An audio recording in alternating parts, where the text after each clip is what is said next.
Ministério do Turismo, Secretaria Especial da Cultura, Promac incentiva São Paulo, São Paulo, capital da cultura e Prefeitura de São Paulo, Prosapress, Grupo Fleury, ZUP e 99 apresentam Inovar é um parto fora do eixo. Patrícia Travasso, jornalista, olha para a câmera e apresenta Sara Raimundo, do Rio de Janeiro, cofundadora da startup Única Instância. A conversa acontece via online em uma tela emoldurada com a fisionomia das duas, uma ao lado da outra. Agora o Inovar é um parto fora do eixo chega na minha terra natal, Rio de Janeiro. Embora seja uma carioca meio fajuta que veio para São Paulo ainda criança, eu adoro o Rio de Janeiro, a paisagem, o despojamento, a praia, o mate, o biscoito e o ecossistema de empreendedorismo eu quero conhecer mais. Empreendedorismo e inovação. O Rio de Janeiro sempre foi considerado eixo ao lado de São Paulo. Mas essa história de ecossistema, sempre, ora você está robusto, virtuoso, ora você está precisando de mais energia. Então eu vou conversar com a Sara Raimundo, que é fundadora de uma Legal Tech baseada no Rio, para me contar como é que andam as coisas por aí, Sara. Bem-vinda ao Inovar é um parto fora do eixo. Oi, Patrícia, tudo bem? Prazer estar aqui com vocês, falando no Inovar é um parto fora do eixo, falando um pouquinho sobre o ecossistema no Rio de Janeiro, falando um pouco sobre startup, falando de empreendedorismo feminino. Super prazer estar aqui. E os desafios todos que a gente enfrenta todo dia. Antes de falar da Única Instância, que é a sua startup, eu queria falar do ecossistema em si. Qual é a sua percepção? Você começou com a startup em 2019, não é? Exatamente. Ou 2020? 2019, a Única Instância, a partir dessa ideação, dessa matéria que meu sócio fazia, né, ele foi procurar advogados, estagiários, né, para poder entender como é que funcionava a justiça, né, no país. Eu fui uma dessas pessoas que ele procurou, ele apresentou a proposta, né, a ideia que ele tinha na época. Eu achei muito interessante, né, porque o direito está no século XVII, basicamente, né, tentando se reinventar, mas ainda não se comunicando muito bem, né, com a maior parte dos cidadãos. Então, eu ali também, no final da graduação, né, fazendo Direito pela UFRJ, achei muito interessante tanto a disciplina quanto a proposta dele, fui ali ajudando muito pontualmente, né. Então, acho que a primeira apresentação da ideia da Única Instância que o Gilmar fez, né, a primeira apresentação foi no BNDES, tá, no BNDES Garage, né, um programa patrocinado pelo governo federal. Ele também fez algumas apresentações na fábrica de startups, que fica aqui também no centro do Rio, também no Porto Maravilha. Então, um ecossistema que vai ali se apoiando, né? Me fala uma coisa, você já tinha empreendido antes? Não com essa robustez e não com essa estrutura, né? Nunca tinha ouvido falar com esse nome startup. Foi tudo muito novidade para mim. Eu sou filha de vendedor, né? Então, vendedor é aquilo. A gente qualquer chuva a gente vende guarda-chuva, qualquer deserto a gente vende copo d'água. Então, eu cresci com um pai vendedor, né? Já vendi de tudo, já tive que ter ali os meus negócios pontuais trabalhando como autônoma, né? Como a gente diz aqui no Brasil. Sempre em movimento, né? Então, fiz isso por alguns bons anos da minha vida, enquanto até mesclava com a CLT. Mas no mundo do direito, né, existe para quem vai para a advocacia privada, existe o desejo de você se tornar sócio de um grande escritório. E eu trabalhava na época, né, quando eu conheci o Gilmar, em um escritório de advocacia, sendo que o período para você se tornar sócio, geralmente é entre 10 e 15 anos, né, de um escritório de advocacia. Então, quando o Gilmar me fez a proposta de ser sócia da Única Instância, eu falei assim, vambora, sou sócia hoje? Vambora! Topo o desafio. Foi um belo de um corte de caminho, hein? Eu digo que foi juntou a preparação, né, com a sorte e a oportunidade, né? Eu estava preparada para aquela oportunidade. E eu não digo, Patrícia, só preparada no quesito intelectual, não. Eu tive que estudar muito, aprender muito. O Gilmar me ensinou muita coisa sobre startup, ecossistema, investimento, fundraising, todos esses nomes são super diferentes, né? Mas houve também assim, muita dedicação, assim, e eu sou muito grata pela oportunidade, sou muito feliz de ser sócia da Única Instância, tudo que eu aprendi, né? Quando você empreende, você se torna, já confirma uma coisa que você né? Que eu digo que todos os empreendedores são meio que autodidatas, né? Porque você tem que aprender muitas vezes sozinho, tem que desenvolver sozinho, tem uma mentoria que você consegue, aí a partir daquela mentoria você desenvolve o seu produto também, você conversa com o cliente, então você consegue entender a necessidade daquele seu cliente e transformar isso em algo real, né? Então você acaba sendo autodidata, né? Então, assim, para mim, pelo menos, é uma satisfação imensa, né? Conseguir tirar uma ideia do papel. Conta para mim, o que é a Única Instância? Vocês são focados nesses problemas de consumo, principalmente? Conta telefônica, de celular, de operadora, como é que é isso? Exatamente, né? A Única Instância é uma fintech de impacto social que aproxima o cidadão de seus direitos, né? Nosso foco são contas de casa, né? O nosso foco é ajudar a dona de casa, as pessoas que ganham, que são ali da classe C, D e E, a organizarem as suas contas, a terem as suas contas em dia, mas pagando esses valores justamente, sem cobranças abusivas que a gente sabe que acontece muito. Então, dentro desses 2 anos de atuação da Única Instância, quase 3, né? A gente está aí criando um conhecimento, né, desenvolvendo um conhecimento de que, ao olhar a conta da Patrícia, a gente consegue identificar só no olho, né, mas é claro que hoje isso está baseado em tecnologia, a gente consegue saber se existe alguma cobrança indevida e a gente consegue fazer a ponte para que essa cobrança ela cesse, né? Porque uma coisa, Patrícia, é uma pessoa que ganha R$ 10.000 ter uma cobrança ali de R$ 15 todo mês. Outra coisa é uma pessoa que ganha um salário mínimo e meio, classe C, D e E. E aí, se a pessoa não resolve esse problema, na conta dela, no mês que esse problema está acontecendo, isso vai se perdurar por meses até por anos. Mas eu sei que tem a Jude, não é? Uma inteligência artificial. Sim, a gente desenvolveu em 2020, onde a gente conseguia fazer toda a média, né, de todos os processos de direito do consumidor que existiam no Brasil, a gente conseguia identificar esses problemas, tá? Identificar a média de indenização, identificar em qual frequência eles aconteciam, em quais estados eles aconteciam, e a gente conseguia pegar essa informação para o nosso cliente. Entendi. E aí, vocês passaram, então, a tentar, inclusive, aumentar... vocês estão fazendo esse estudo de tecnologia, de patentes, para conseguir melhorar a eficiência de vocês, é isso? E conseguir escalar mais rápido?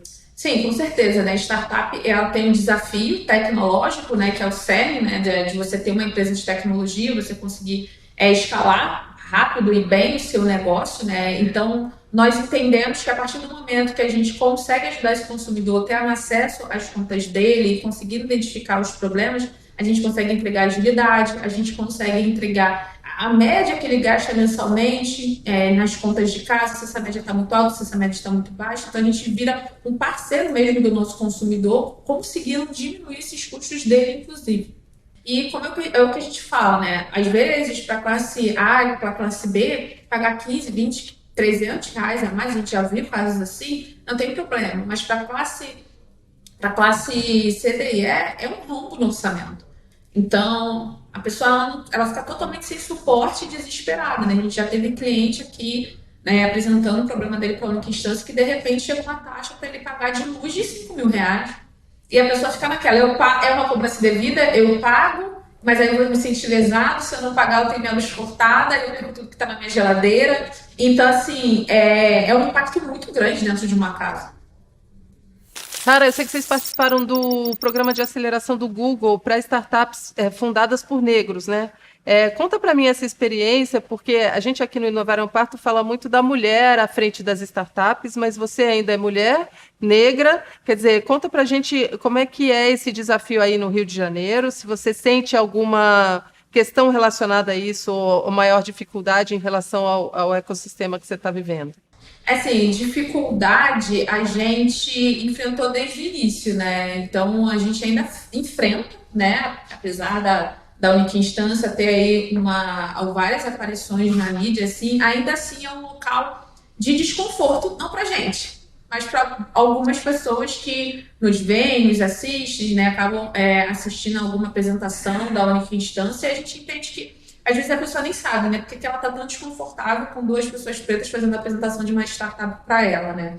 Mas eu e meu sócio, nós sabemos de onde vem esse desconforto, né? E foi muito grato para a gente ter participado do Google for Startups, porque o meu sócio, ele sempre comenta isso, o Gilmar, e eu concordo extremamente com ele, que o empreender é um momento, é um estado onde você fica meio isolado, né?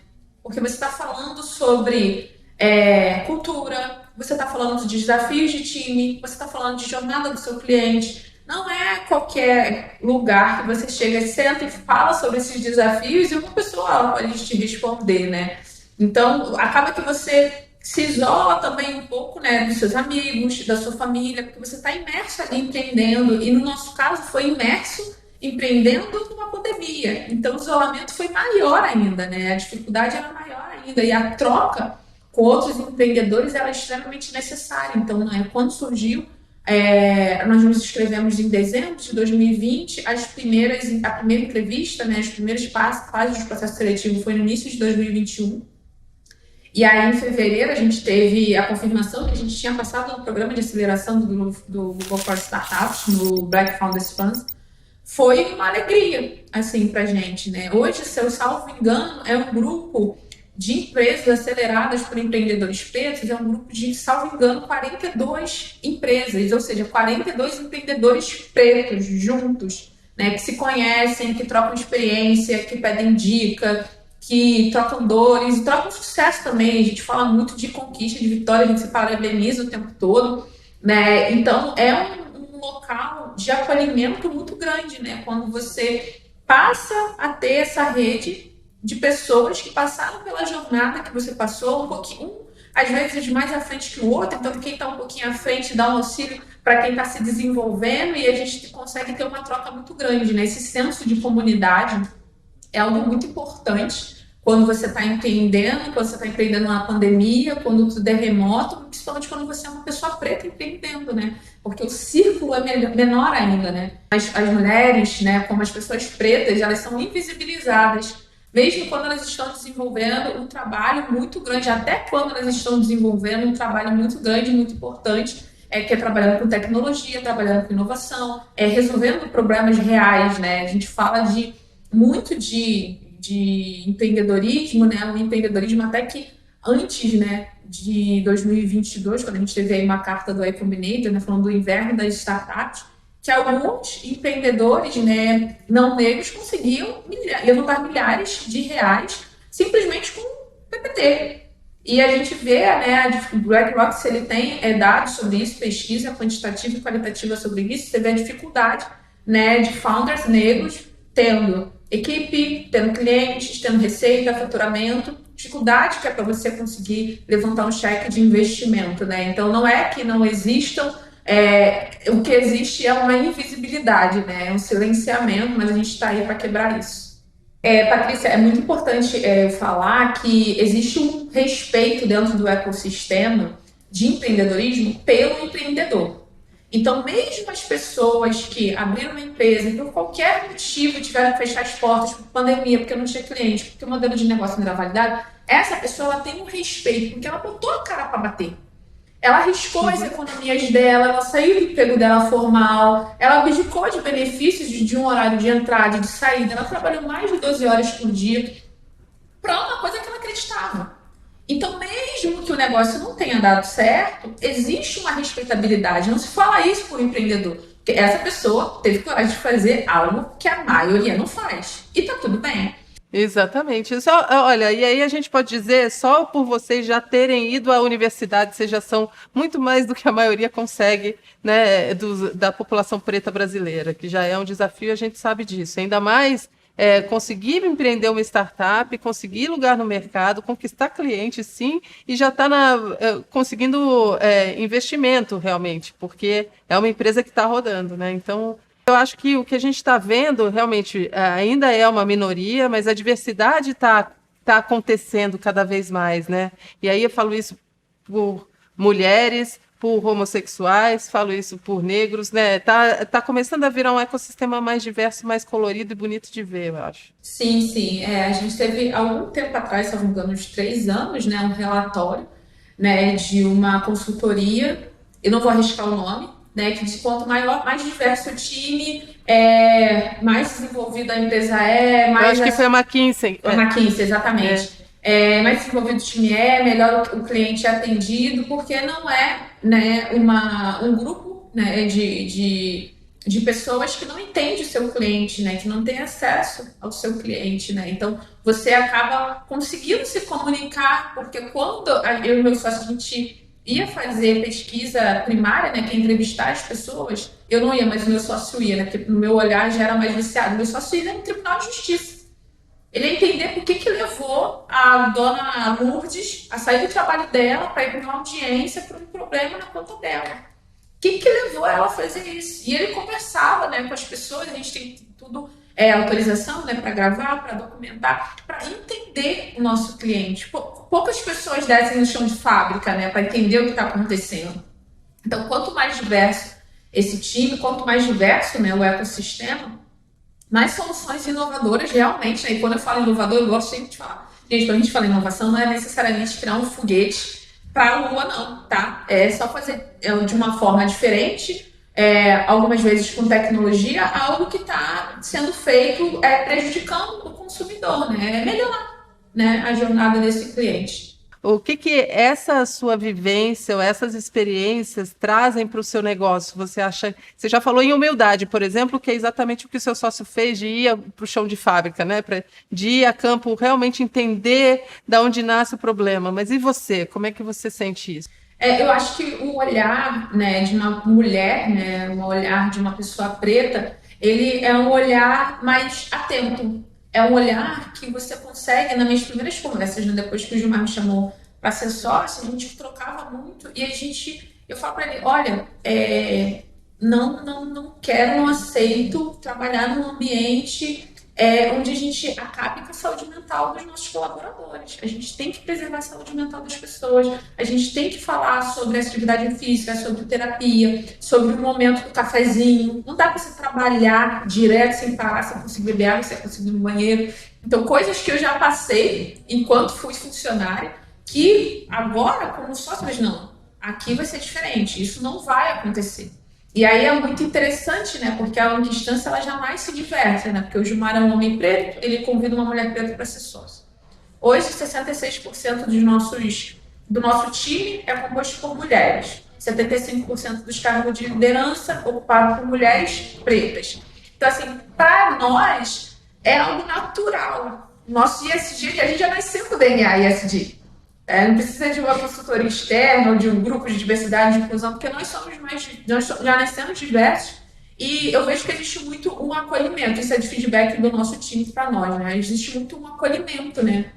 A pessoa pensa, poxa, eu tenho uma liberdade aqui de pensar, de agir, que eu não estou nem acostumada. Eu não preciso passar por 10, 20 pessoas para ter uma aprovação num e-mail para tomar uma decisão. Ao mesmo tempo que essa liberdade ela traz responsabilidade, mas a gente entende que essa é uma das melhores formas de se trabalhar, né? E a gente tem vários depoimentos, né? Que, poxa, aqui eu consigo ser ouvida, aqui eu não preciso interromper a fala de alguém para que ouçam a minha voz, eu não preciso alterar o meu tom de voz para que me ouçam, né? O Gilmar é o guardião da nossa cultura, desenvolvendo a cultura da empresa, onde todo mundo é ouvido. Todo mundo tem seu momento de falar, todo mundo pode ser escutado, todo mundo pode apresentar ideia. Você pode apresentar a sua ideia na nossa reunião que a gente tem no time semanal, você pode enviar um e-mail com a sua ideia, você pode mandar por direct a sua ideia, e a gente vai levar isso em consideração, e é muito legal, né, quando as pessoas veem que, putz, eu sugeri isso e tá rolando, cara, que bacana, assim, que legal. Então, que legal.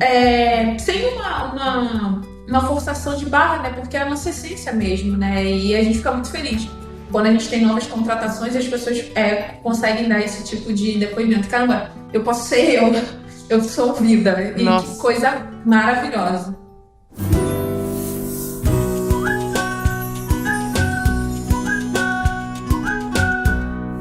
Inovar é um parto fora do eixo com Isadora Azalim, Adani Robson, Jéssica Cardoso, Bruna Barbosa, Ivonete Guarino, Aline Pulsen, Lívia Viana, Luana Vandeci, Milena Nascimento, Vanessa Pessoa, Ana Arski, Joana Martins, Regina Acuto, Rizia Andrade, Sara Raimundo, Marília Teófilo, Ana Uriarte, Lohane Merlin, Carol Costa, Tayara Barbosa, Paula Moraes, Priscila Almeida, Maria Araújo, Isabel Garcia, Mônica Rauk, Lívia Saraiva, Thaís Sampaio, Tânia Borges, Caroline Francisca e Jamília Araújo. Produção executiva Clóvis Travassos. Assistente de direção Denise Vieira. Fotografia Thaís Taverna. Produção Mário Palumbo e Tsai Rodrigues. Montagem Guta Pacheco. Arte José Sampaio. Trilha sonora original Bibi Cavalcante. Direção Patrícia Travassos. Apoio Ministério do Turismo. Secretaria Especial da Cultura. Promac incentiva São Paulo. São Paulo, capital da cultura e Prefeitura de São Paulo. Prosa Press. Grupo Fleury. ZUP e 99.